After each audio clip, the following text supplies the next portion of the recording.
ମମତା ବାନାର୍ଜୀଙ୍କ ସହିତ ଆମେ କାହିଁ କଥାବାର୍ତ୍ତା ହବୁ କ'ଣ ପାଇଁ? ସେ ତ ପ୍ରେସ୍ରେ କହିଲେ ଆମେ ଦେବୁ ନାହିଁ, ତାମାନେ କ'ଣ ଆମେ ତାଙ୍କ ଗୋଡ଼ ତଳେ ପଡ଼ିବୁ ନା କ'ଣ? ଯାଇକି 40 ଟଙ୍କା ଉପରେ ଯାଇନି, 30 ଟଙ୍କା ଆଜି ତ ସକାଳୁ ମୁଁ କିଣିଛି, ଆଜି ମୁଁ କିଣିଛି ନିଜେ 30 ଟଙ୍କା। ଆଳୁ କେବଳ କ'ଣ ୱେଷ୍ଟବେଙ୍ଗଲରେ ଅଛି, ଆଉ ଦୁନିଆରେ କେଉଁଠି ନାହିଁ? ମୁଁ ତ କହିଲି ଯେ ଉତ୍ତରପ୍ରଦେଶରୁ ଆଳୁ ଆସିବା ଆମର ଆରମ୍ଭ ହୋଇଯାଇଛି, ଆଜି ବି ଆସିଛି ଉତ୍ତରପ୍ରଦେଶରୁ ଆଳୁ। ତେଣୁ ଆଳୁ ପାଇଁ କିଛି ଚିନ୍ତା କରିବାର ନାହିଁ।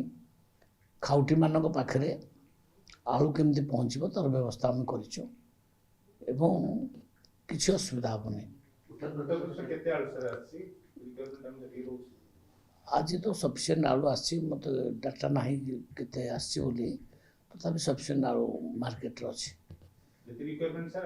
ହଁ, ରିକ୍ୱାରମେଣ୍ଟଠୁ ଆହୁରି ଅଧିକ ଆଳୁ ଅଛି ଏବଂ ନିର୍ଦ୍ଦେଶ ଦିଆଯାଇଛି, ଯେଉଁ ବେପାରୀମାନଙ୍କୁ ବି କୁହାଯାଇଛି ସେମାନେ ମଗେଇବେ।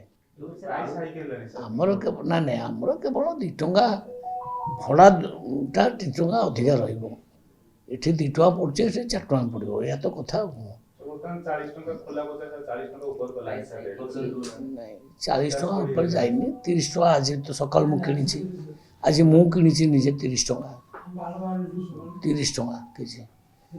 ଶୁଣନ୍ତୁ, ଯେଉଁଠି ମାର୍କେଟରେ ସେଠି ଉତ୍ତରପ୍ରଦେଶରେ ଏଇଟା 20-22ରେ ମିଳୁଛି, ଆଉ 4 ଟଙ୍କା ଭଡ଼ା ହେଲେ 24 ଟଙ୍କା 25 ଟଙ୍କା ପଡ଼ିବ କିଣା, ଆଉ 5 ଟଙ୍କା ଲାଭ ହେଲେ 30 ଟଙ୍କା ଆଉ କ'ଣ? ନାଇଁ, ଯଦି ସେମିତି କିଛି ଅଧିକା ଲୋକ ବିକିବେ ଆମେ ବାଧ୍ୟ ହେଇକି ଏନଫୋର୍ସମେଣ୍ଟକୁ ପଠେଇବୁ, ଆମର ଅଫିସରମାନଙ୍କୁ ପଠେଇକିରି କାହିଁକି ରେଟ୍ଟା ଏତେ ଅଧିକା ହେଉଛି ସେଟା ଦେଖିବୁ।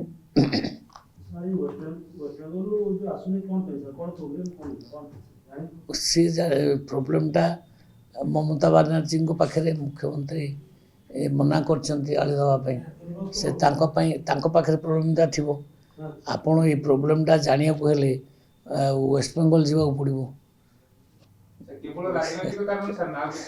ନାଇଁ, ମୁଁ ଜାଣିନି, କିନ୍ତୁ ଆମ ସେକ୍ରେଟାରୀଙ୍କୁ କହିଥିଲି, ତାଙ୍କ ସେକ୍ରେଟାରୀଙ୍କ ସହିତ ଆଲୋଚନା କରିବା ପାଇଁ ଏ ବାବଦରେ। ଆଉ କିନ୍ତୁ ସେ ତ ନିଜେ ପ୍ରେସ୍ରେ ଆସିକି କହିଲେ ଯେ ଆମେ ବାହାର ରାଜ୍ୟମାନଙ୍କୁ ଆଳୁ ଦେବୁ ନାହିଁ। ତେଣୁ ଆମେ କହିବାର କ'ଣ ଅଛି? ଆମେ କ'ଣ ଜବରଦସ୍ତି ତାଙ୍କଠୁ ଆଳୁ ଆଣିବୁ ନା କ'ଣ?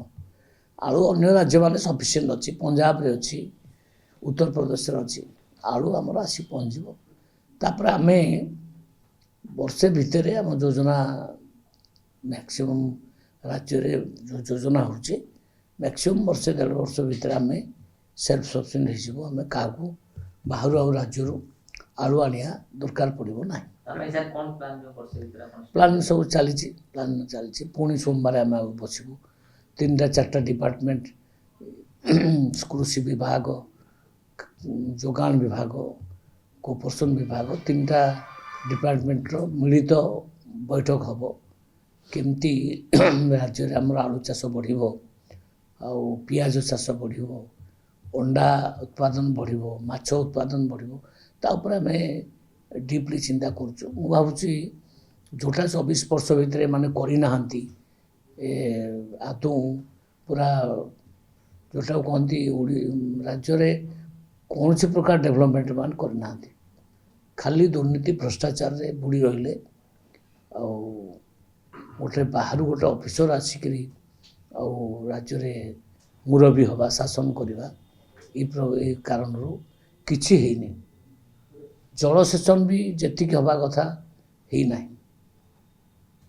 କୃଷକମାନଙ୍କୁ ଯେତିକି ପ୍ରୋତ୍ସାହିତ କରିବା କଥା ସେତିକି କରାଯାଇନି।